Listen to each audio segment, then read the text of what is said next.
समुद्र तट पर बैठे संभाजी महाराज, कोंडाजी और वह बूढ़ा मछुआरा। सामने वही किला। अब भी उतना ही रहस्यमयी, अब भी उतना ही अड़िग बूढ़ा आदमी एक गहरी सांस लेता है। राजे, जो सवाल आपने पूछा वही सवाल सैकड़ों सालों से लोग पूछते आए हैं। समुद्र के बीच इतना विशाल किला बना कैसे?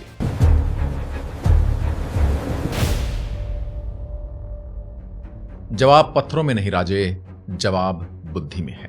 और वह फिर कहानी में लौट जाता है। सोचिए, आपको हुक्म मिलता है समुद्र के बीच एक ऐसी चट्टान पर जो हर 12 घंटे में पानी के नीचे ऊपर होती रहती है। एक ऐसा किला बनाना है जो 400 साल तक खड़ा रहे या उससे भी ज्यादा।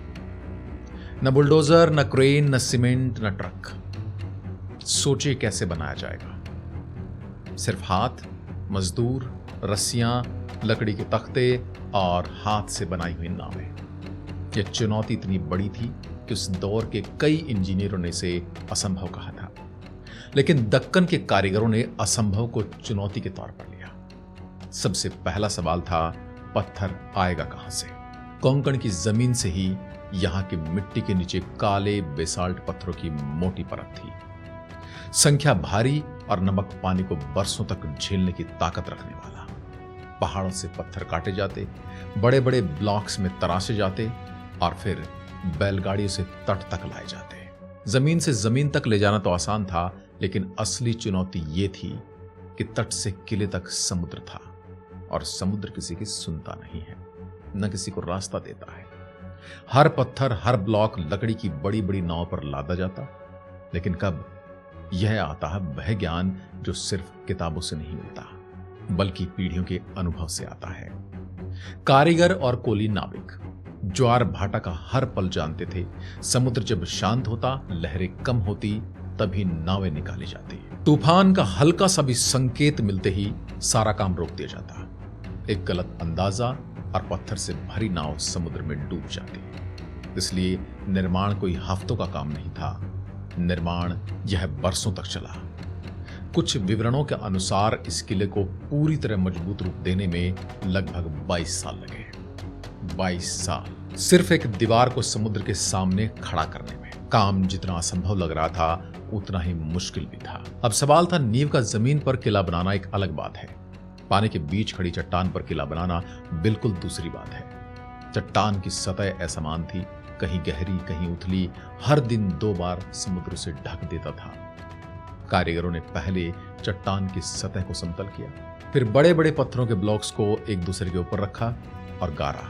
यह कोई साधारण गारा नहीं था, चूना, रेत और कुछ खास स्थानीय मिश्रण जो नमक के पानी में भी घुलता नहीं था, बल्कि समय के साथ और ज्यादा पत्थर जैसा मजबूत बनता जाता था। और जहां जरूरत पड़ी वहां लोहे की कड़ियों से पत्थरों को आपस में जकड़ा गया, ताकि समुद्र की हर लहर का धक्का पूरी दीवार बांट सके। सीधी दीवार भी समुद्र के सामने नहीं टिक सकती। दीवारें खड़ी हुई 40 फीट से ऊंची, कुछ जगह पर 12 फीट तक मोटी, इतनी मोटी कि तोप का गोला भी उन्हें भेद पाने में नाकाम रहता। और दीवारों के साथ खड़े हुए 19 विशाल बुर्ज। हर बुर्ज एक निगरानी चौकी था, हर बुर्ज पर तोपें तैनात हो सकती थी, हर बुर्ज से समुद्र का एक अलग हिस्सा नजर आता था। कोई भी समुद्री जहाज किसी भी दिशा से आए, किसी न किसी बुर्ज की नजर में वो आ ही जाता था। अब आती है सबसे चालाक बात, किले का मुख्य द्वार कहां बनाया जाए? अगर द्वार सीधा समुद्र की ओर खुलता तो कोई भी दुश्मन जहाज सीधे उस पर हमला कर सकता था, या कोई दरवाजे को तोड़कर ही अंदर घुस सकता था। इसलिए द्वार को इस तरह बनाया गया कि वह सिर्फ तब दिखाई दे जब कोई नाव बिल्कुल पास आ चुकी हो, यानी कि दूर से तो आपको किले का दरवाजा ही नहीं दिखेगा। दूर से देखने पर सिर्फ ठोस दीवारें नजर आती हैं, किस दिशा में दरवाजा है ये तक नहीं पता चलता। द्वार जैसे गायब हो यह कोई संयोग नहीं था, यह शुद्ध सैन्य रणनीति थी।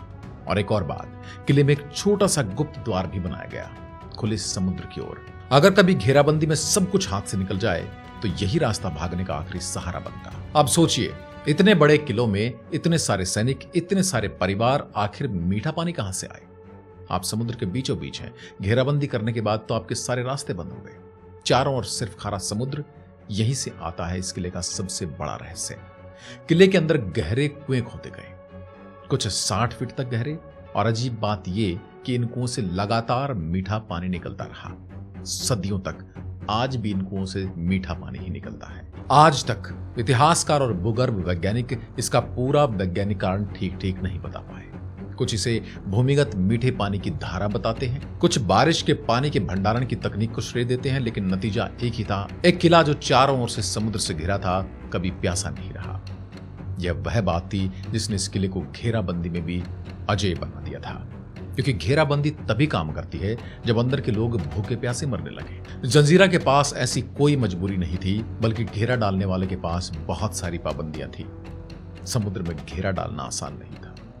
अनाज के लिए बड़े बड़े भंडारण बनाए गए, हथियारों के लिए अलग कक्ष, सैनिकों के रहने के लिए बैरकें, और धीरे धीरे एक पूरा शहर इसके अंदर आकार लेने लगा। समुद्र से तो आप मछलियां पकड़कर भी खा सकते हैं। महल, मस्जिद, बाजार जैसी गलियां, यह सब सिर्फ एक किला नहीं रहा, यह अपने आप में एक दुनिया बन गया। अब बात करते हैं उसकी सबसे बड़ी ताकत, तोपें।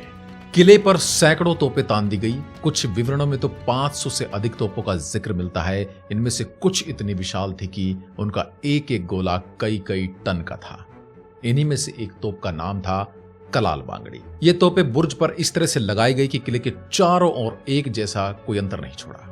समुद्र से आने वाला कोई भी जहाज तोपों की मार से बाहर जा ही नहीं सकता था। कोई ऐसा ब्लैंक पॉइंट नहीं था जहां तोपों की नजर ना हो।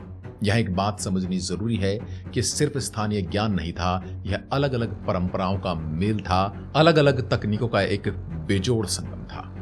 दक्कन की सल्तनतों की सैन्य वास्तुकला, इस्लामिक किलेबंदी की तकनीक जो पश्चिम एशिया से होते हुए भारत पहुंची थी, और साथ ही यूरोपीय समुद्री शक्तियों के साथ बढ़ते संपर्क से मिली नई जानकारी भी इसमें शामिल थी। तोपों की तैनाती और बुर्जों की बनावट को लेकर स्थानीय कारीगरों ने इन सबको अपने अनुभव के साथ जोड़ा। परिणाम था एक ऐसा किला जो न पूरी तरह से भारतीय शैली का था और न पूरी तरीके से विदेशी। वह जंजीरा की अपनी शैली थी। बूढ़ा आदमी यहां पर रुक जाता है। कोंडाजी किले की ऊंची दीवारों को देखते हैं। अब उनकी नजरों में सिर्फ पत्थर नहीं है, एक रणनीति है, एक सोच है, एक चुनौती है। संभाजी महाराज धीरे से पूछते हैं, तो यह किला केवल बना नहीं था, ये सोच समझकर हमें हराने के लिए बनाया गया था। बूढ़ा आदमी हां में सिर हिलाता है। पर किला चाहे कितना भी मजबूत हो, अपने आप में कुछ नहीं होता। असली ताकत तो तब आई जब इस किले को मिला इसका असली मालिक। वो लोग जो समुद्र पार से आए थे, जिन्हें दुनिया आज सिद्धि के नाम से जानती है। संभाजी महाराज की आंखों में गंभीरता बढ़ जाती है। वही लोग जिनसे आज हम लड़ रहे हैं। बूढ़ा आदमी मुस्कुराता है, जी राजे। और उनकी कहानी किसी युद्ध से कम नहीं है। अगले एपिसोड में एक सल्तनत का सेवक कैसे बन गया एक स्वतंत्र राज्य का शासक, जिसने पहली बार जंजीरा पर अपने नाम का झंडा फहराया, और क्यों मुगल जैसा विशाल साम्राज्य भी इन मुट्ठी भर लोगों को छेड़ने से डरता था, और क्या संभाजी महाराज इस किले को जीतने के लिए वही तरीके अपनाएंगे जो आज तक अपनाए गए थे। ये कुछ नया रास्ता निकालते हैं, जानेंगे एपिसोड नंबर 3 में। तब तक के लिए नमस्कार, जय हिंद, जय भारत।